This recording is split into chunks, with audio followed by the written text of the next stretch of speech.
Hey, welcome to the Ron Johnson Discipleship Podcast. We're here today to connect the Lordship of Jesus to everyday life. In fact, our motto is to bring Lordship, His Lordship, to life. And the beautiful thing about life is that includes every little detail of our lives. So it's fun to talk about that. We were just chatting this week. What an amazing week we had. In fact, the last podcast that you guys were able to enjoy was right after our market share gathering, which is our gathering of marketplace leaders, all wanting to learn how to implement kingdom principles and really let the Lord be Lord of their business. We had Rodney James come and share at that gathering, and I'm always amazed, Pastor Andrew, that it was a single-digit morning. When we got here, it was still pitch black, and yet we had a full house. And there's just a real hunger, I think, for especially people in the marketplace to understand that the kingdom principles that Jesus preached for the church are the same principles that translate in the marketplace and wherever else in life you go, because Jesus is Lord of all. Yeah. And there's just a hunger, that is palpable. For people to come out. It's one thing if it's 80 degrees and the sun's shining and there's a warm breeze blowing, but it was cold and it was dark and it was unpleasant to get out of a nice warm bed on a Saturday. But I think we both agree there's a tremendous hunger and need, especially for the church, to provide insight and teaching and support and instruction as it relates to the kingdom and business. Yeah, absolutely. I think we had a lot of market shares, not just for entrepreneurs, right? But we had a lot of entrepreneurs come out, business owners come out. And one thing I shared with the group of business owners because we divided into small groups afterwards, and to a group of about 20 business owners. I saw that group in the... It was... we underestimate how big that group was. And which I told is exciting. And that wasn't even all of our business owners. But we wanted to have a good small group discussion. That wasn't small groups. So I told them next time we will divide it into multiple groups. But the point was, when I was talking to them and listening to them share, and one of the comments I had was, I think Rodney mentioned how pastors, senior leaders, often are some of the most friendless, loneliest people. Yeah. And I said, I think this is true for business owner entrepreneurs. I think it's true for leaders in general. Just if you are at the top and all the weight's on your shoulder, people just often don't understand. People come and get a paycheck. They come and work, and then they go home and they don't think about it. And I think too, it's not that sometimes leaders don't want to take the time to build relationships. It's just leaders have a lot on their plate, and sometimes they just don't have a lot of extra time or a lot of time, just do nothing time, which is also a problem, because you need to have the margin and things in your life. But I think there's a lot of factors, plus, just the whole idea of who can I really trust, who can I talk to. Yeah. And I just want to say, right from the get-go, I don't feel that way in our relationships at Living Stones. I have a lot of great friends. I don't feel lonely, but I know a lot of pastors who are in cultures where if they share anything about themselves that's not perfect, they'll look to be canceled by the congregation. And so it's a dangerous thing to have friends, but it's not a dangerous thing when you have a healthy culture. So but the truth is, that is the natural slide for when you are a business owner. Is you slide without proactive caution, without proactive efforts to make sure that you don't isolate yourself. That's a natural slide. Right. And that's shared by many, many entrepreneurs and business owners. And our point is simply to acknowledge that and say, hey, but you're not called to be alone. You shouldn't be alone. Right.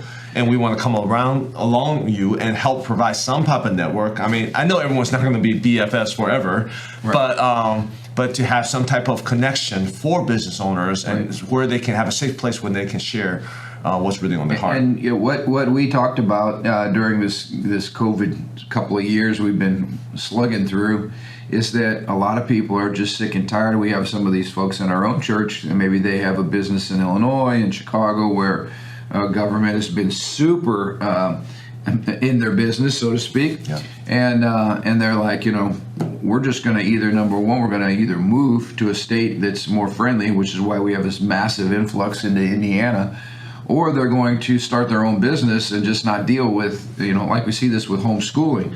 They just don't want to put up with all the protocols and hoops and inconsistencies that we've seen over the last couple of years. So I think what's happening is we're seeing a rise, and this was this was approved in an article, I think, that just came out in a major newspaper, that entrepreneurs have exploded over the last 2 years because people are realizing, why do I want to put myself under company laws and things that are just binding and inhibiting and actually hurting the economy, hurting ourselves, hurting our livelihoods. Let's just do it ourselves.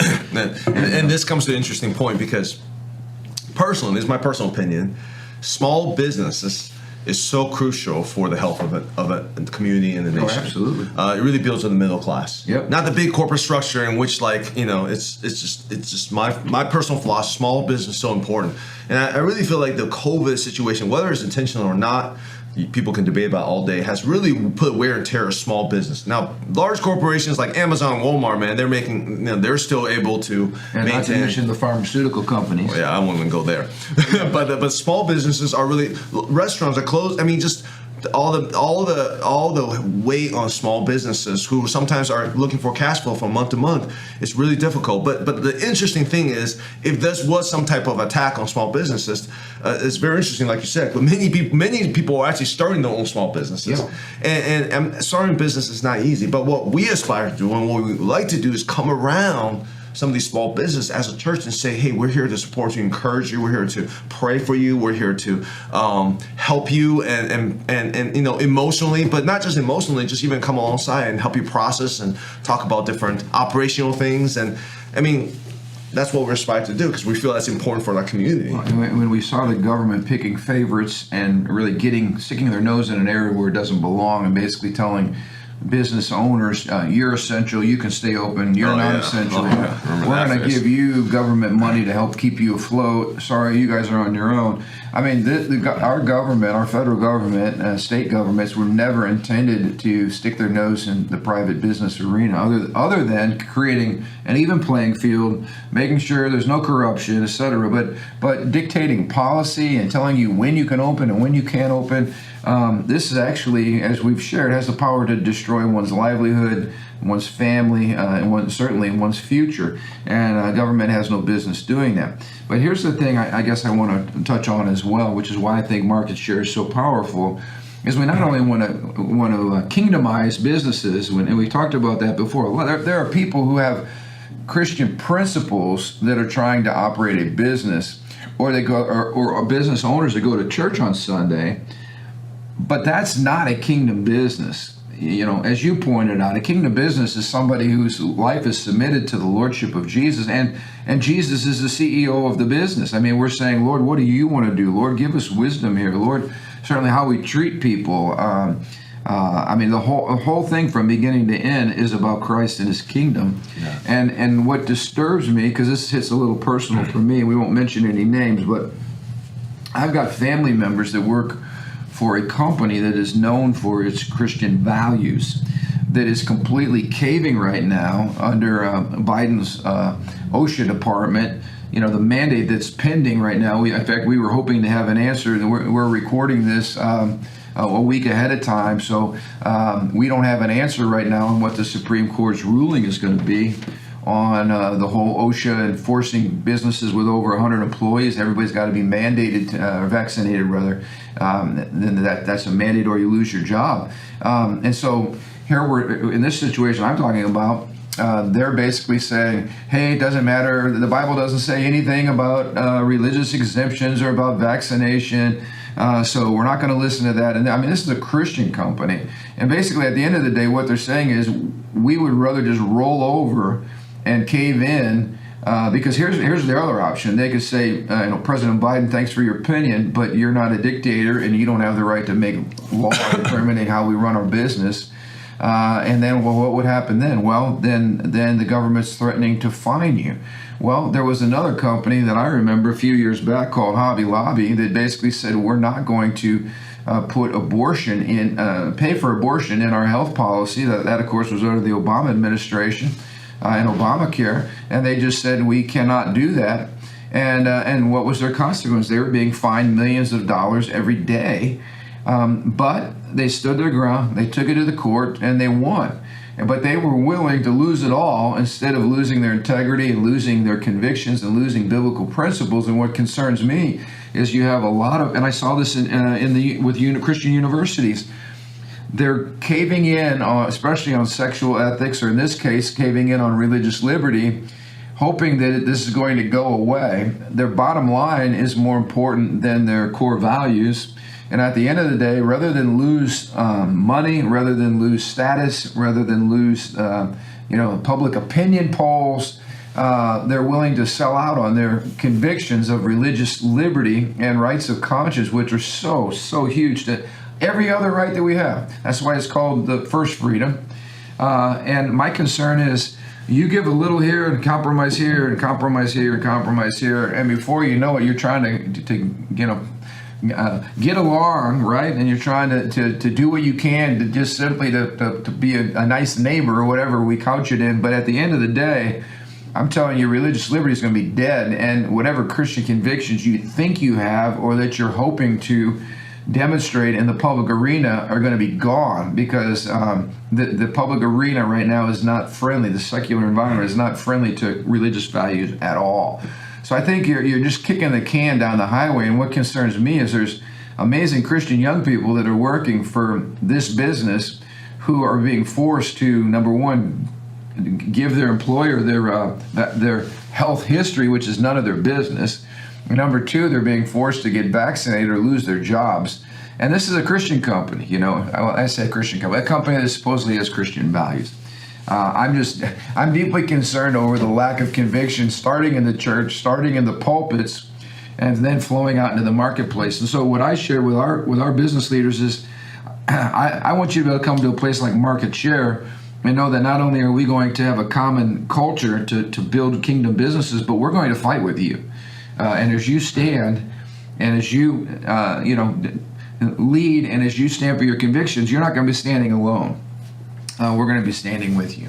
And I think that's important, especially in today's environment, because it's a hostile environment. Well, and to those who say, "Hey, the vaccination mandate thing," again, we're not here debating the efficacy or the legitimacy of the vaccination. That's not here and there. Right. We're talking about a mandate saying, hey, basically, these businesses have to comply with the standard or test weekly and spend a lot of money either yourself or asking people to do it. Is that really within the confines of OSHA? And really, is that within the confines of Congress to make that broad spectrum without any exemption of a vaccination mandate? And for those who don't know, the Fifth Circuit Court, I believe, says no, OSHA doesn't have that. Sixth Circuit Court says, by a 2-to-1 vote, says yes, they do have that. Now it's the Supreme Court. So it's in the Supreme Court because it's a legitimate issue of contention, and it's not just like, oh, of course you should do it. No, if the Supreme Court is actually taking up a case, the fact that it took up a case is saying this is a legitimate issue of debate, and that there's legitimate arguments on both sides.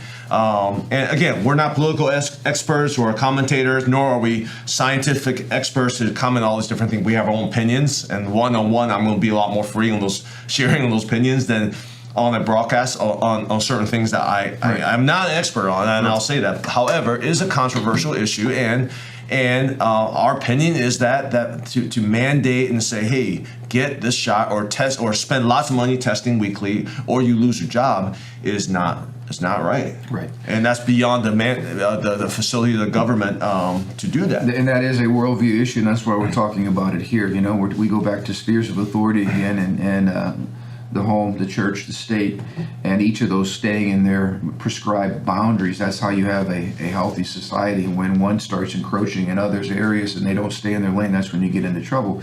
Yeah. Now, again, I just got a message last night from a friend who's in the health field. And again, this frustrates the daylight out of me, but so many of these hospitals have the word saint in front of them. I won't mention any of them in particular, but they're called Saint so-and-so because they were founded by Christians, and they were founded to promote health. And again, what we're finding right now in this situation was all the nurses had their religious exemptions accepted, because nurses are important. They're the frontline workers, and hospitals realize if you mandate vaccinations among nurses, you're going to lose half your staff, and they can't afford to do it. People are going to die. There's going to be lawsuits and all kinds of stuff. And so the nurses are being allowed their freedom of conscience and rights of liberty. But this person who's not a nurse was told, oh, she's not going to be, her rights of conscience are not going to be honored. And I told her, these are grounds for a lawsuit. You can't pick and choose. And in this situation, it's based purely on economics, and it's a utilitarian principle. We have to figure out what we need and where the greatest need is. And we don't want to lose you guys, but you people over in this category who are still employers at the same Satan institution, Christian institution, their rights are not protected. This is the point, folks. These are unalienable, God-given rights that apply to all of us. You can't pick and choose, and you don't get to figure out what your bottom line is and which workers are essential or not essential. Our liberties are not essential and non-essential. You can't put them in categories. They're God-given, and you cannot touch them. Governments cannot touch them. In fact, governments are supposed to protect them. And if we don't start fighting for this, and I encourage everybody in the marketplace, keep fighting, keep standing. We've written about 1,600 letters now, simply validating that we're not anti-vaccine, pro-vaccine. We're saying that the government and the marketplace has no business to fire you over a personal right of conscience kind of decision. And if we lose this on this arena, I'm telling you, we're going to see it erode in every other one of our precious liberties. So maybe enough on that. But I'm excited about market share. I think it is a powerful ministry here that's going to really, really grow. In fact, I really believe God wants us to put prime attention and focus to reaching out to the marketplace even more in the years. I just want a quick thing I want to share about market share. I put up a graphic on market share on Saturday, and so for those who don't know, we meet once a month, and we have a breakfast on Saturday morning. We typically announce at Livingstone's Church, and you can find on our website what's coming up to it. But I put a graphic in which, I just feel the Lord led me to kind of calculate the percentage of time we spend in our waking hours. And that was really powerful. Yeah. I took out the sleeping, average about 7 hours a night, for those who have newborns like myself, more like 3.5. But for most people, you sleep around 7 to 8 hours a night. I think you're supposed to get 9, but who really gets 9 hours a night, right? So average about 7 hours a night sleep. I took those hours out because we're sleeping. But in terms of our waking hours, I did a general calculation. Of course, it varies from different people. Typically everyone spends, between 40 to 50 hours a week at work. Then you spend probably 40 hours a week or so at home. And then another 30 or some hours, baseball games and movies and friends and whatnot. And then social life. And then, again, the typical Christian spends about 2 to 3 hours at church. Okay, just in general. I'm not talking about people who work a week. Yeah. And not people who work at the church, but just you go to service and you might even attend a life group, but altogether 2 to 3 hours or so. Right. So if you really think about that pie chart of your waking hours, if you are only focused on kingdom ministry, if you only see ministry as reduced to time at church, you're only building kingdom. You're only revealing. You're only partnering with God. You're only actively growing in that facility at 2 to 3% of your waking hours. Right. And yet the vast majority of our time is spent outside of this building. At home, at work, in your friend's house, at baseball games. And yet the approach of the typical pastor has been to try to get all of those people who are here for just 2 hours to somehow, hey, we need you in this ministry. We need you to serve, as a greeter. We need you in a children's ministry. In other words, the whole focus of their ministry is just contained in the church box. And we're saying, why is that our strategy when so much of a person's time is spent outside of the four walls of church, except for those that work here? Let me just say this. I've been accused of being critical before, and trust me, I have been negative in those ways. But that's also part of my gifting, to look at things from a unique perspective. No, I'm laughing because your gifting is not to be negative. Your gifting is to... Well, I can be. I have a tendency to be that, but my gifting is also... You're a positive guy. But you're I've learned to be positive. You're an analyst. But I look at things from a unique perspective, and that's kind of my makeup. In fact, most sermons I preach, I look at things from a unique perspective, and that's what draws attention Because you look at the same thing 1,000 times and you look at a new perspective, then you learn, you grow. The sermon I preached a couple weeks ago about growth really focuses on that. Why are we not growing? It's because we just keep learning stuff, but we don't integrate what we learn, what we confess with our mouth, what we theologically agree with, and actually live it out in our lives. That is the limiting factor, the cap on our growth. I believe this is one of the major factors because most pastors, most churches are not going to say, guess what? Ministry only happens on Sunday. Ministry is out there. I mean, people are signing saying, you're as you're leaving, you're entering the mission field, But what my experience, at least, is that even though we say it, but how often do we truly equip people? Ephesians talk about the apostles, the pastors, and the teachers, is to equip saints for the work of the ministry. It's to equip the people who come to church on Sunday for their real ministry.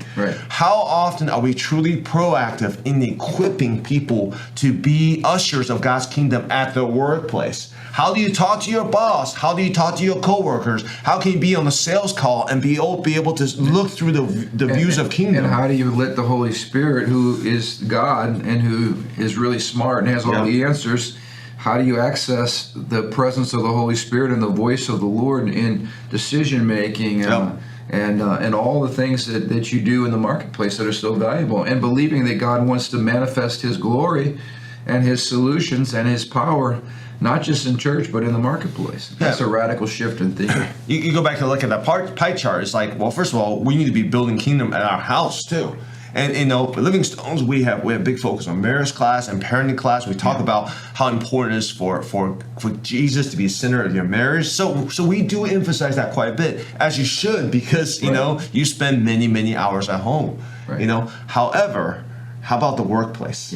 And this is, so market share really is our attempt and our effort to really usher in and really be proactive in equipping people who says, you know what, I'm at work a lot.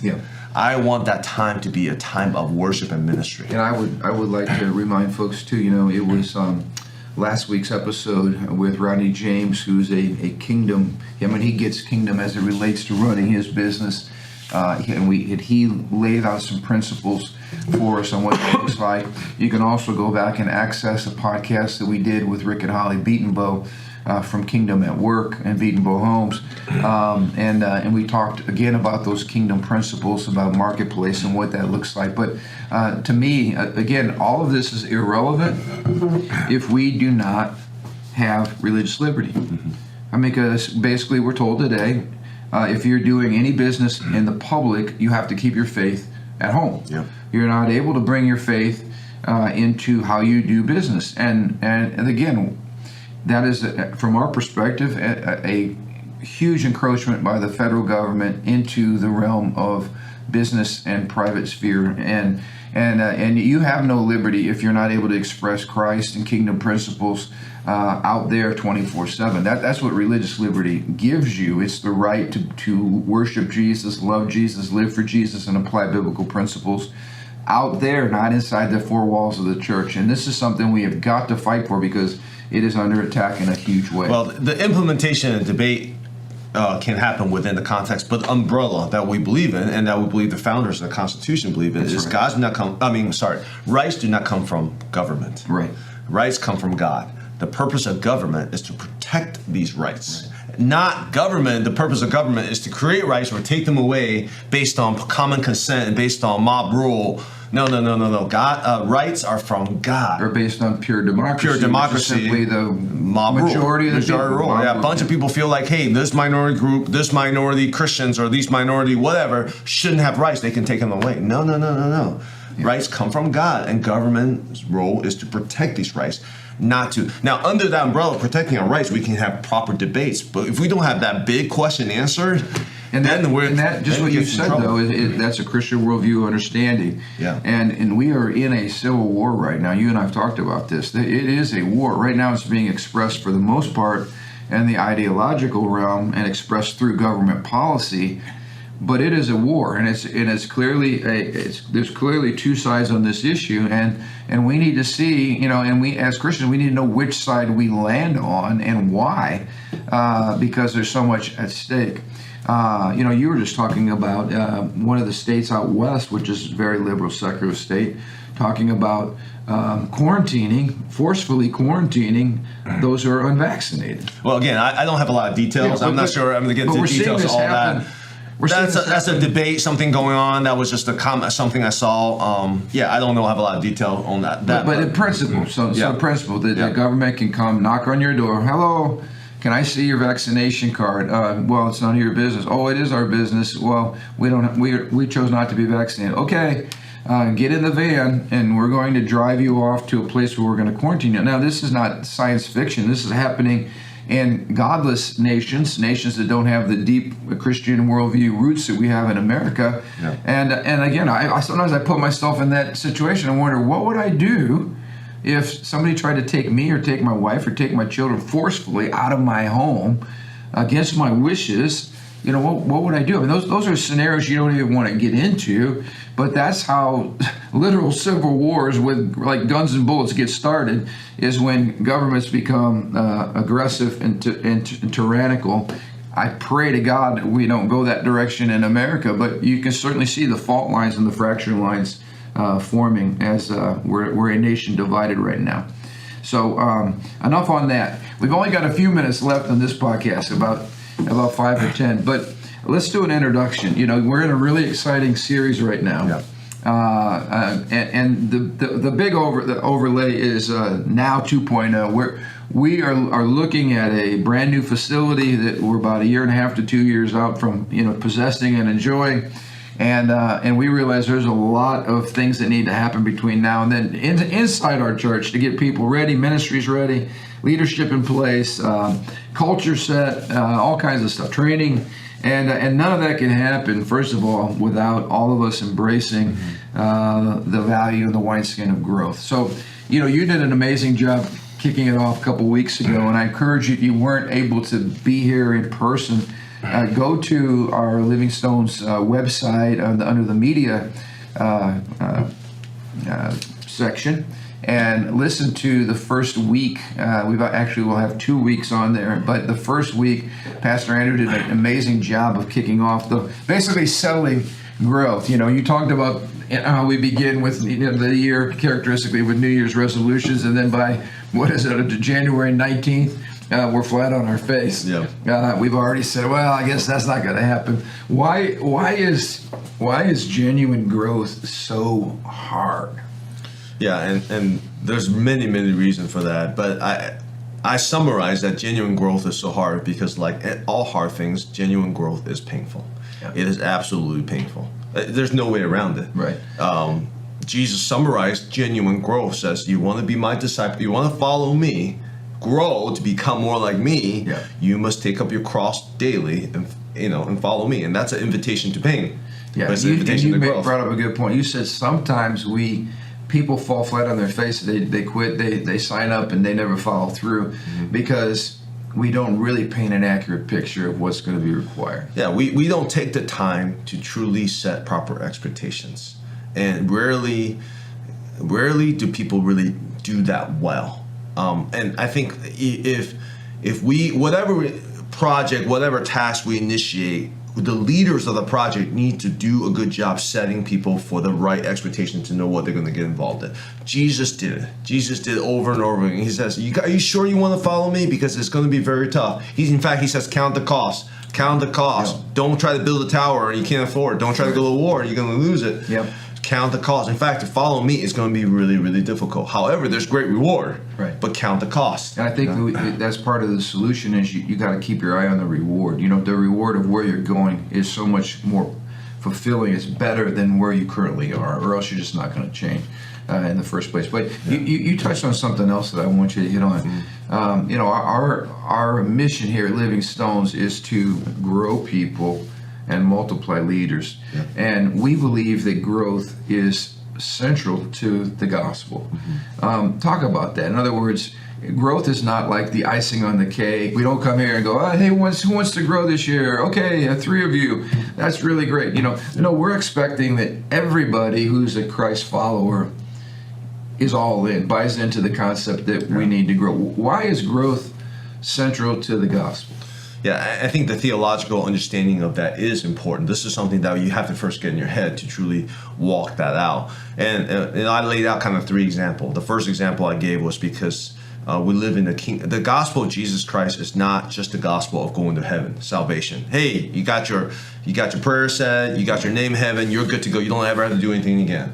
It's the gospel of the kingdom of God. And our job is to partner with God to usher in his kingdom. Yeah. So that's completely different than, hey, you know what? You got your ticket to go to heaven. Just wait for the bus to come and I'll take care of everything else. Versus, no, you're enrolled into the army to go and reveal my kingdom to others. So what do you do when you join the army? You don't just sit around. No, you got to get in shape. You got to go to boot camp. You got to get training. Right. You got to get developed. You got to learn. I was watching a Navy SEAL training, which they had to bob their head like in, down the water, back up again, down. I mean, I look at that. I'm getting claustrophobia just watching them train.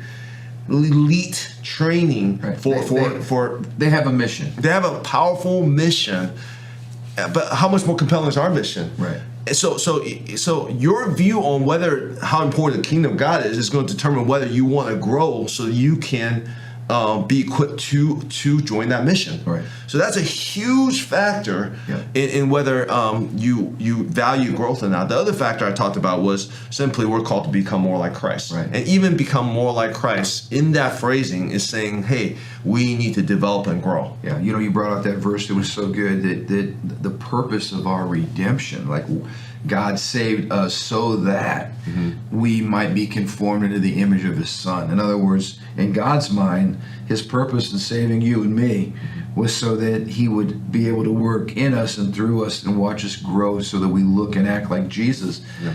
And to deny that or just say, no, I'm good, I'm just going to hang out here, I'm good, is to really deny the purpose for your salvation. Well, I think one thing that really helped form my theology, and that was reading Randy Alcorn's book on In Light of Eternity, I believe that's the name of the title. Yeah, great book. And, just changing the perspective on what heaven looks like when Christ returns. We're not just going to float in the clouds with harps all day. No, we are expanding his glory. We are partnering with him continually. So there's always development, always growth. There's opportunity to become more like Christ into eternity. Yeah. So that invitation to grow doesn't end when Christ returns. It continues. Yeah, that's good. And so might as well start now. In fact, Jesus talked about how whatever gift and talents has been given to us, we need to steward well and multiply and grow it. Yeah. So that we wouldn't be called wicked servant, lazy servants. I think that's the second part of that mission of ours, growing people, multiplying leaders. The multiplying leaders is also embedded in the gospel, because the Great Commission assumes and challenges us, commands us to go make disciples, teaching them to obey Christ in all things. In other words, it's a multiplication vision. You lead me to Christ, and then your job is to disciple me, and then my job is to go do the same. And so that's that whole multiplication of leadership that has to happen, which means we're on a continual growth curve. And you brought out another good point. You and I are finite. Jesus is God. He's infinite. And even after this life, into the next life, we're not going to be static. We will not have arrived. We will not know everything just because we have a glorified body. We will continually be learning, growing, and continually being transformed to be like Jesus, which is, to me, exciting, because I love to grow. Talk a little bit, just in closing here. You said there's a big difference between information and true growth, which really involves transformation. Yeah. What's that difference, and how do we separate them, the two? Well, we need to. I said that the reason we don't grow is we confuse learning with growing. Learning is fun. Growing is painful. Why? Because you're going to be stretched. You're doing something you've never done before. You're changing. You're pursuing the hardships of changing. I mean, try to find one area of growth that's ever been without pain. Right. Physical growth, mental growth, studying for a test has never been fun. Okay, learning a new technique, learning how to play piano, especially in the beginning, is not fun. Right. Working out your muscles is never fun. There's no way you can grow, truly grow, without pain. So to say I love growth and I embrace growth is to literally say I embrace pain. I love pain. And none of us love pain. Change in any way, it always involves pain. Well, there's one group of people I do know who love pain that I see all the time. It's people who have really developed a regimen of working out. Yeah. They get to a point in which, unless they feel the pains of pushing or stretching or whatever, running or breathing, they don't even feel like they got a good workout in. But that happens. So it's I call it acquired taste. There's certain food you don't like it at first, but you acquire that taste later. Like blue cheese. You like blue cheese? I do like blue cheese. It's like certain Chinese food. People make fun of me, but it's an acquired taste. Like the 1,000-year end tofu. I love tofu. But my point is, you're gonna have to disciple me on some of those. You can grow into foods. the pain of eating tofu. But my point is this: is as you continue to grow, at first it's painful, but once you develop a lifestyle of growth, I've seen this happen over and over again. That you start to embrace the pain because the pain starts to feel good. I know it sounds weird and twisted. This is not some kind of weird, twisted, perverted thing. No, because you have become more like Christ. And your wiring, your nerves, and your emotions have been transformed to say, oh, that's painful, but that's a good pain. I was thinking in the Bible when Jesus says, hey, when you suffer for righteousness' sake, he says, rejoice. He exactly. Says, you're sharing in me. Right. You're sharing in my lifestyle. You're partnering with me, and that's an acquired taste, right? Because we shy away from anything, trials, tribulations, challenges, persecution. No, I'm not going to go there. But yet, there's a joy even in the midst of that. Just the truth is, rarely do I see or meet people who are in that realm. But when I do meet them, I see them respond to things different. Like, how was that conversation? It was rough, but man. Or how was that transaction? I totally failed. I totally messed up, but man, did I learn a lot from it. That is somebody who really, truly embraced the pain of growth. And I challenged our folks on Sunday that Living Stones is not a place where you just come and hide. Some churches get big enough you can just hide. I don't care how big we get. We never want people to feel like they can just chill out, sit on the bench, and never feel challenged to continually move towards Jesus and move into their calling and join us on mission. And like we said, we're not looking for people to come sit in chairs on Sunday morning. We're looking for partners. We want people that are going to lock arms with us and grow together and experience a culture of growth where it's fun and it's challenging and sometimes painful, but man, it's fun being a part of a family that's committed. Like we all have our membership at the Y together. We're a family that all goes and works out together. That's spiritually speaking, that's kind of what we're after here at Living Stones. That we're all in and we're helping each other get better. So anyway, we'll get into this a little bit more. So much great information, but it's always fitting at the beginning of a new year to really pause and to say, hey, Lord, what are some areas I need to really be stretched in? I need to grow in. I need to be more like Jesus. I need to change. And we hope that you'll be asking those questions and partnering with us. In fact, in the weeks to come, we're going to get into some really great principles that we think you'll find helpful to your own spiritual journey. So, anything in closing?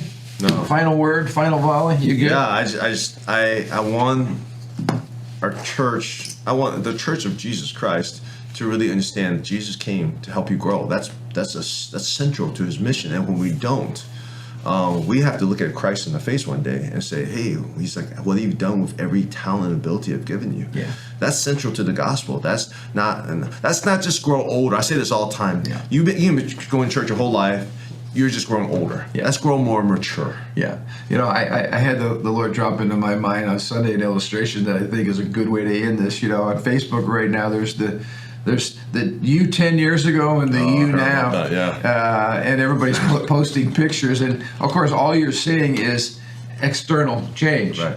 And what would be really great is if we could have a Holy Spirit version of you 10 years ago and you now that would really show how's your character changed, how are you more like Jesus, how have you grown in your understanding, is your passion for God stronger than it was 10 years ago, how about your fruitfulness, how about the impact of your life 10 years ago till now, has there been tangible fruit, a demonstration of godliness that's produced fruit in other people's lives? That would be a great Facebook challenge. I'll challenge to have your wife be the person who says, hey, 10 years later, my husband is no longer this, or he's still this. I don't know how it's going to catch on fire.